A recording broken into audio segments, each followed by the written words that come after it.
sommaire de cette édition présidentielle en Côte d'Ivoire, le Conseil constitutionnel a validé ce lundi la candidature du président Alassane Ouattara à un troisième mandat controversé.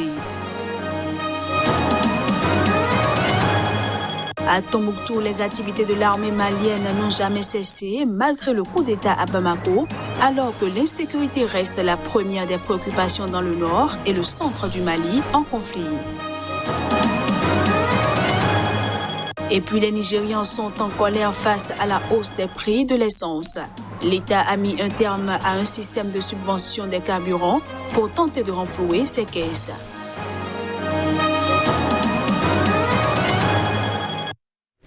Bienvenue à tous et merci de prendre le rendez-vous de cette édition que nous démarrons par la Côte d'Ivoire où la liste des présidentiables pour le scrutin du 31 octobre prochain est désormais connue.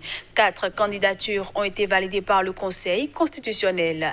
Plusieurs personnalités politiques ivoiriennes se sont vues refuser leur dossier, notamment l'ancien président Laurent Gbagbo et l'ex-président de l'Assemblée nationale, Guillaume Soro. Lors d'une conférence de presse à Abidjan, le Conseil constitutionnel a validé lundi la candidature du président Alassane Ouattara à un troisième mandat controversé. Considérant que, dans ces conditions, en ne mentionnant pas expressis verbis, s'agissant du décompte des mandats présidentiels, que ceux exécutés sous l'empire de la précédente Constitution doivent être pris en compte pour l'application de l'article 55, il ne peut être sérieusement fait grief au président de la République sortant, se fondant sur ce nouveau départ de la vie politique et institutionnelle, de prétendre briguer un nouveau mandat. Considérant en conséquence de ce qui précède qu'il est cher de déclarer mal fondées les requêtes de M. Bédier Kona Aimé Henri et du PDCI RDA, ainsi que de M. Afi Nguessan Pascal et du FPI, et de les rejeter, de déclarer éligible M. Alassane Ouattara et de l'inscrire sur la liste définitive des candidats à l'élection du président de la République du 31 octobre 2020. Le président du Conseil constitutionnel a également annoncé que les candidatures à l'élection présidentielle de l'ancien président Laurent Gbagbo et de l'ancien Premier ministre Guillaume Soro sont irrecevables. Le dossier de candidature de M. Gbagbo Laurent n'est pas conforme aux dispositions des articles 48, 50 et 51 du Code électoral et doit, en conséquence, être déclaré irrecevable. Considérant ainsi que le dossier de candidature de M. Soro Kibafouri Guillaume n'est pas conforme aux dispositions de l'article 48 du Code électoral qui subordne la validité de la candidature à la présidence de la République à la qualité d'électeur, laquelle résulte de l'inscription sur la liste électorale. Qu'il s'ensuit que la candidature de M. Soro Kibafouri Guillaume doit être déclarée irrecevable. Le président Alassane Ouattara, qui promet une victoire un coup KO au premier tour, aura donc comme adversaire son vieux rival, ancien allié et ancien président, Henri Konan Bédier. Il aura également face à lui Pascal Afi Nguessan, ancien premier ministre sous la présidence de Laurent Gbagbo, et l'ancien député Kouadio Konan Bertin, dissident du parti d'Henri Konan Bédier. Des manifestations et marches contre la candidature controversée du président Alassane Ouattara à un troisième mandat lors de la présidentielle du 31 octobre prochain ont dégénéré ce lundi en affrontement avec les forces de l'ordre et ce, dans plusieurs villes de la Côte d'Ivoire. L'annonce de la candidature d'Alassane Ouattara a provoqué des manifestations qui ont dégénéré en violence, ayant fait une quinzaine de morts en août dernier. Ce lundi encore, malgré l'interdiction de rassemblement par les autorités, des barrages démantelés par les forces de l'ordre ont tenté de bloquer plusieurs routes dans l'ouest, selon des témoins. À Yopougon, grand quartier populaire d'Abidjan, des manifestants ont notamment incendié un bus, a constaté un photographe de l'AFP, alors que des échauffourées ont opposé forces de l'ordre et jeunes pendant la matinée. La situation était redevenue calme à la mi-journée à Bangalo, au centre-ouest. Après une marche, des manifestants ont incendié un camion minier et des véhicules. Ils ont été dispersés par la gendarmerie à coups de gaz lacrymogène, a affirmé à l'AFP un habitant sous couvert de l'anonymat. Le Conseil constitutionnel devrait publier cette semaine la liste des candidatures validées pour le scrutin présidentiel. Comme la précédente, la Constitution de 2016 limite à 2 les mandats présidentiels. Mais les partisans d'Alassane Ouattara affirment que le changement de constitution a remis le compteur à zéro alors que l'opposition la juge inconstitutionnelle. La crainte de violence encore plus meurtrière à l'approche du scrutin du 31 octobre est forte 10 ans après la crise née de la présidentielle de 2010 qui avait fait 3000 morts après le refus du président Laurent Gbagbo de reconnaître sa défaite électorale face à Alassane Ouattara. 44 dossiers de candidature ont été déposés, dont celle d'Alassane Ouattara, des anciens présidents Ricona Bédié et Laurent Gbagbo et l'ex-premier ministre et chef rebelle Guillaume Soro. À Tombouctou, les activités de l'armée malienne n'ont jamais cessé, malgré le coup d'État à Bamako, alors que l'insécurité reste la première des préoccupations dans le nord et le centre du Mali en conflit. Les habitants déplorent en outre les sanctions et la fermeture des frontières imposées par la CEDEAO qui ralentit une économie dépendante des pays voisins. Tandis que la capitale Bamako essaie de dessiner l'avenir d'un Mali en perdition, les soldats sur le terrain, loin de là, dans le nord, à Tombouctou ou dans le centre du pays, les civils et les humanitaires continuent à se colter avec les dures réalités du quotidien. Comme chaque jour, le lieutenant Abdul Kadri patrouille avec ses hommes dans Tombouctou, ville dite des 333 saints, classée au patrimoine mondial de l'UNESCO.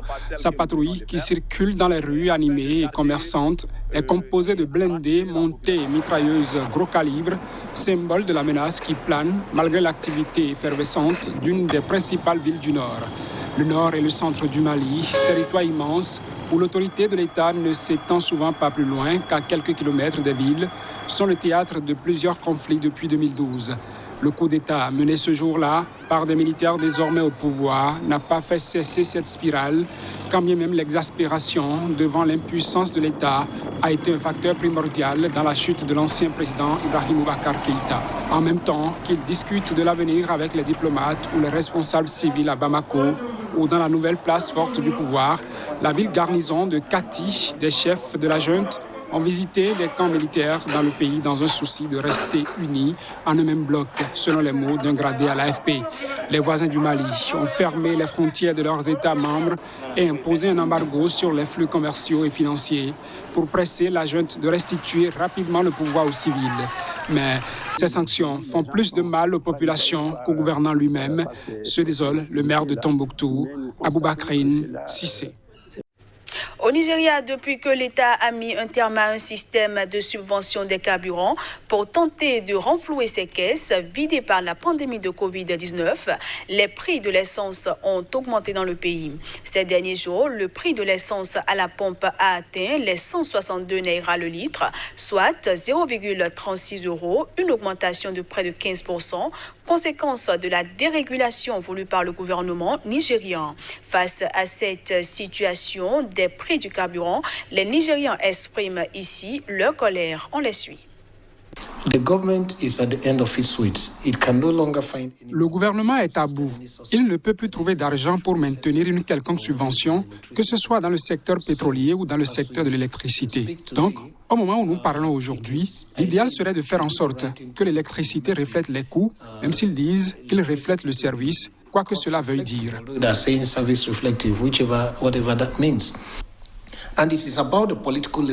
Et il s'agit des dirigeants politiques. La crise est à leur porte.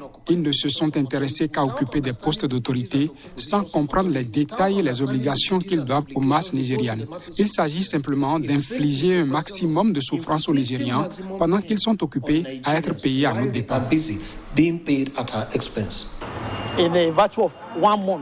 En un mois, le prix du carburant a été augmenté 2 fois.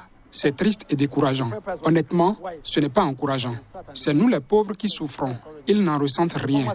Le leur est de rester dans leur maison et se faire approvisionner. Je ne pense pas que ce soit le bon moment. Avec le fait que nous sommes toujours en quarantaine, que les familles essaient de survivre, que les entreprises réduisent leur personnel, donc je ne pense pas que ce soit le bon moment. Le coût du transport a augmenté. Le coût de la vie, le coût de production, je ne pense pas que ce soit le bon moment. C'est vraiment injuste. Hors du continent africain pour terminer cette édition, en Israël, le Premier ministre Benjamin Netanyahou a annoncé un confinement national d'au moins 3 semaines après la résurgence des cas de coronavirus. Une décision qui a suscité une manifestation pour demander la démission du Premier ministre.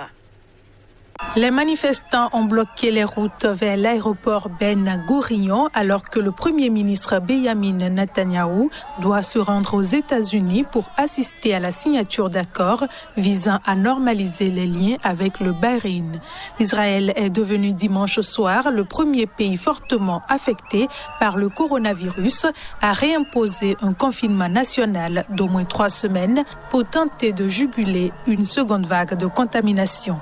Avec la ouverture des écoles et la tenue cet été, des mariages rassemblant parfois des centaines de personnes, le taux d'infection est reparti à la hausse avec désormais au compteur 155 604 cas de Covid, dont 1119 décès pour une population de 9 millions d'habitants.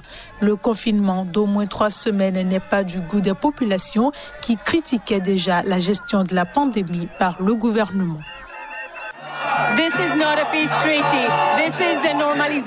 Ce n'est pas un traité de paix, c'est une normalisation des relations qui a commencé il y a 20 ans avec Rabin et Paris.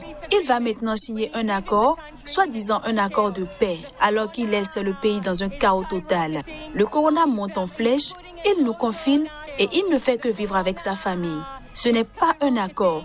Il n'a pas été ratifié par la Knesset, ni par aucun comité de la Knesset.